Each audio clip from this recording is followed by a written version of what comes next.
Esse é o trabalho de fibrose cística do curso de graduação em Medicina, disciplina de Genética Médica, dos acadêmicos Bruno Moreno, Edna Lopes, José Vilásio, sob a orientação da professora doutora Yara Costa e professora doutora Juliana Lindenau. Neste momento, a acadêmica Edna Lopes dará a introdução ao trabalho e falará o que é a fibrose cística. Então, até 100 anos, a fibrose cística era referida pela população como uma lenda. O povo costumava dizer que amaldiçoada criança que, quando beijada na testa, tivesse o gosto de sal, pois estaria enfeitiçada e morreria cedo. Mas o que é a fibrose cística? A fibrose cística é uma condição com herança autossômica recessiva, que acarreta um funcionamento anormal das glândulas que produzem o muco, como lágrimas, suor, saliva e suco digestivo. E ela vai gerando diversas intercorrências ao longo da vida, como obstruções da passagem de ar do pulmão pelo acúmulo de muco espesso e pegajoso e alterações pancreáticas.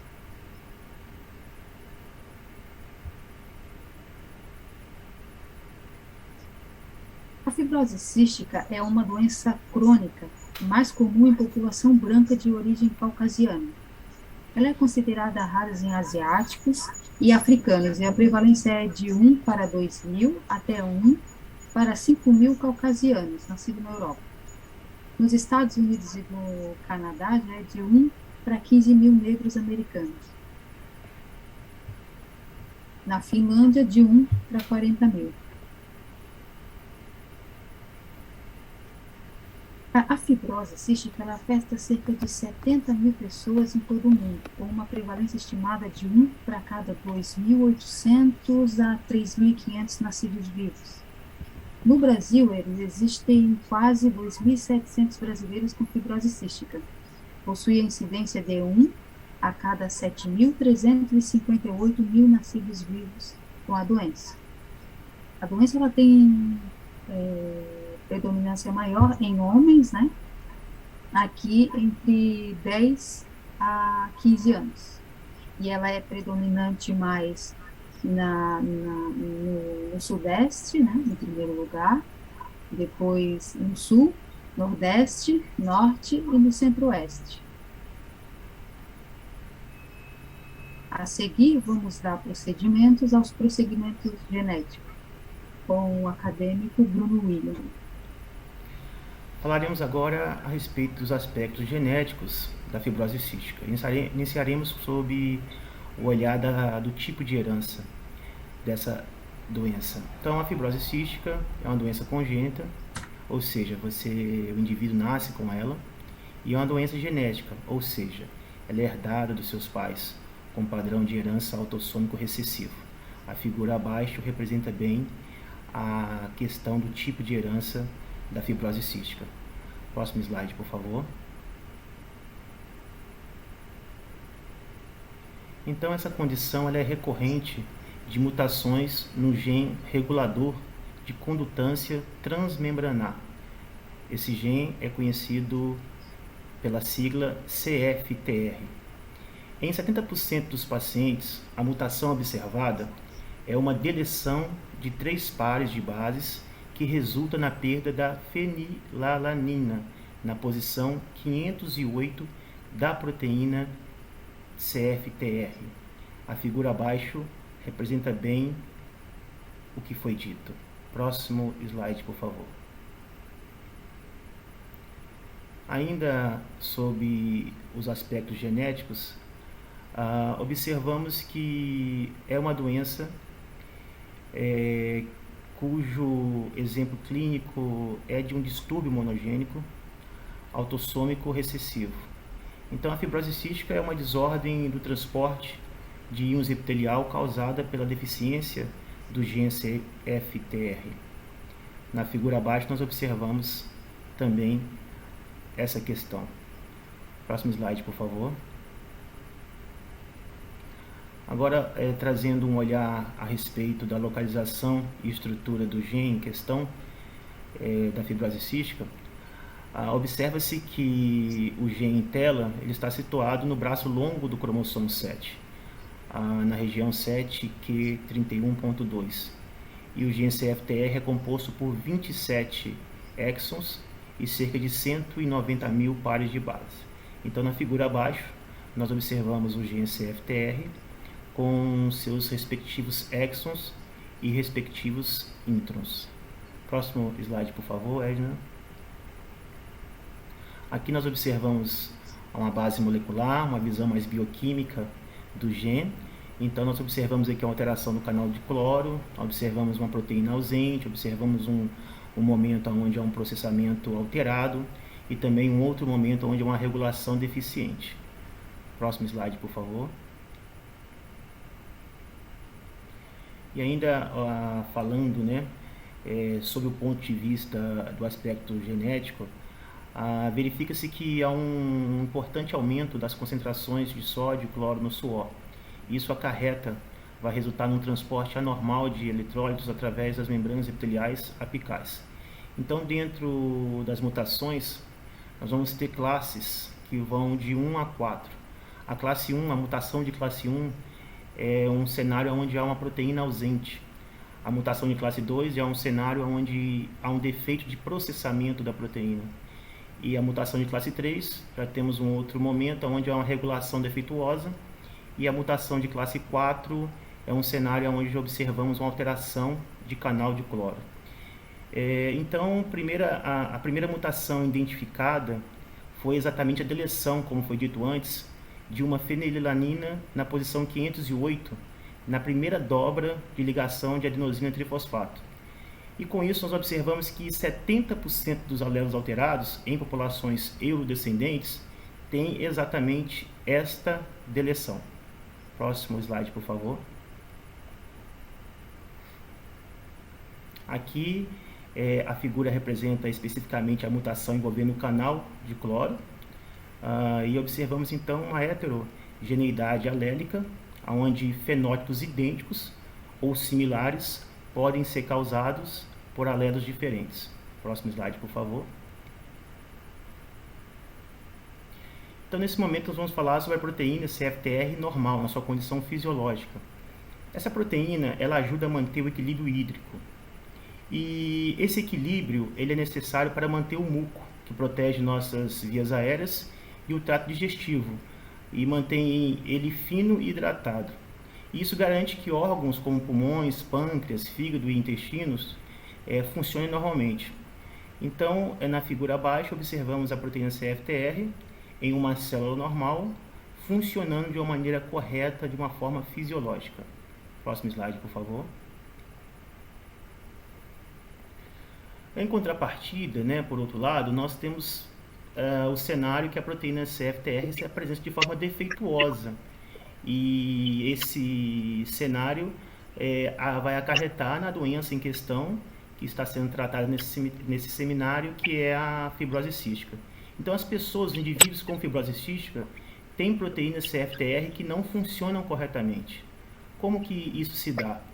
E embora a gente saiba que são conhecidas mais de 2.000 mutações diferentes no gene CFTR, somente 242 delas causam fibrose cística, sendo a maioria extremamente rara. Se ambos os genes CFTR herdados dos pais tiverem uma mutação que causa fibrose cística, seu organismo produzirá canais de proteína CFTR defeituosos. E dependendo do tipo de cada mutação, o resultado pode ser um número menor de proteínas CFTR na superfície celular, ou podemos ter um outro cenário onde a proteína CFTR ela não funciona corretamente, ou até mesmo um terceiro cenário onde nós temos ambas as condições. Menor quantidade de proteína na superfície celular e a proteína CFTR não funcionando corretamente. E quando as proteínas CFTR não funcionam corretamente, os canais eles não ficam abertos por tempo suficiente, não se abrem tanto quanto deveriam ou são estreitos demais. Próximo slide, por favor. Nesse slide nós observamos a proteína CFTR dentro de um funcionamento não fisiológico, né, num funcionamento patológico, onde nós temos na primeira imagem poucas proteínas na superfície da célula, e que isso vai acarretar indivíduos com fibrose cística.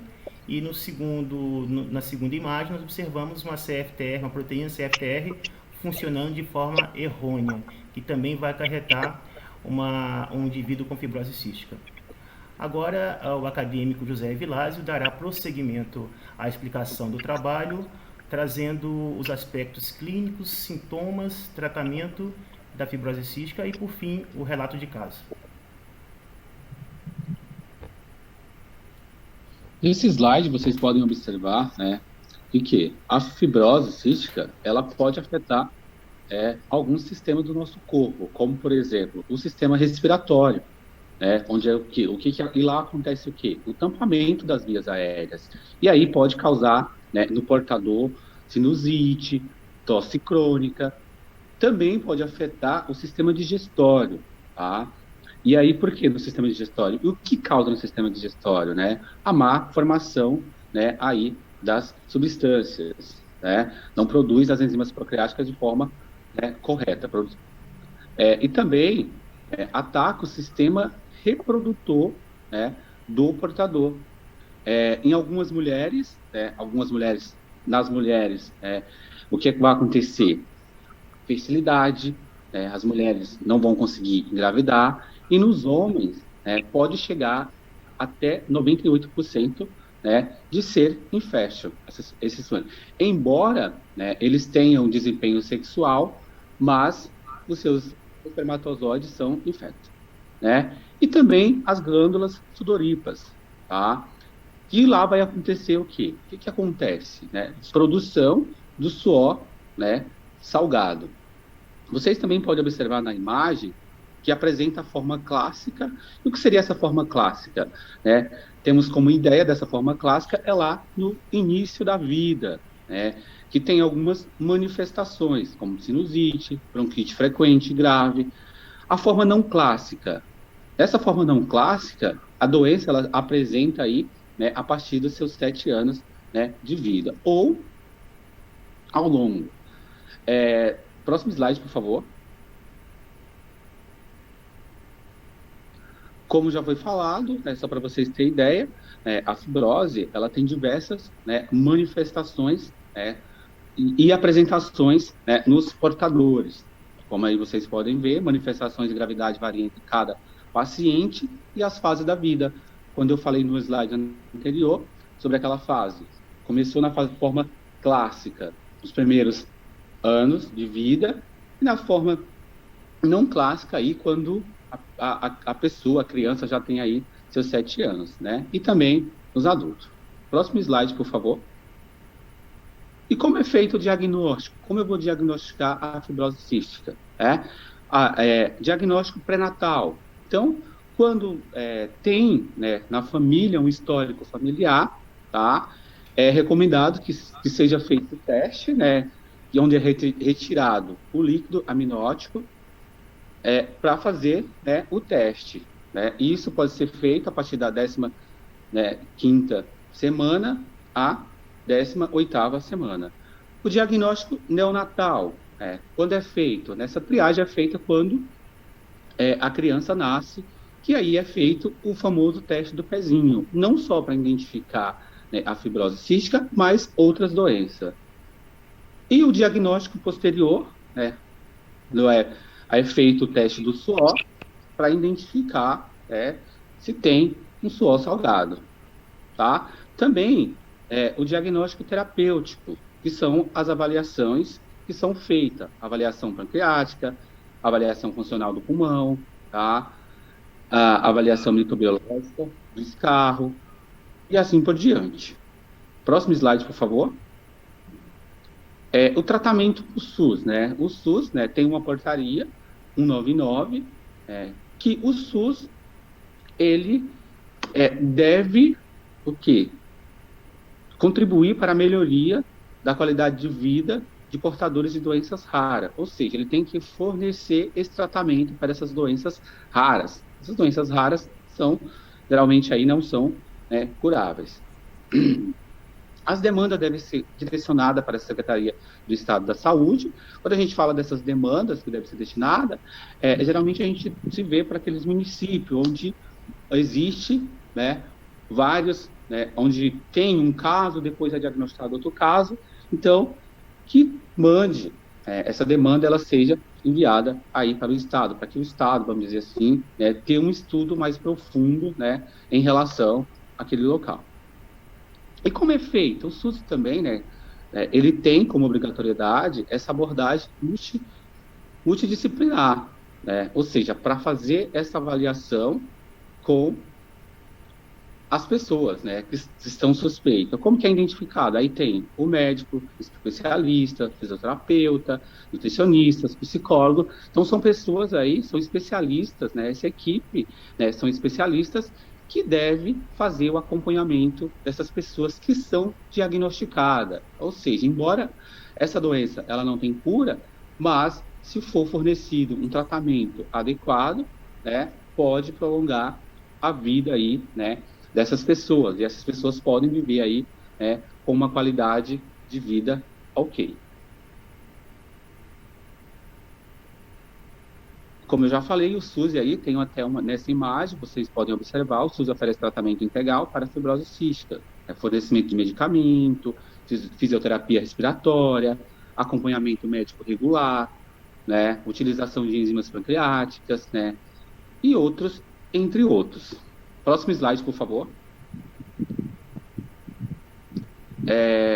Nesse slide, vocês podem observar um relato de caso de uma paciente, tá? De uma pessoa, de uma portadora de fibrose cística. Aí vocês podem ver a Tainá, de 23 anos, ela foi diagnosticada com 6 anos, tá?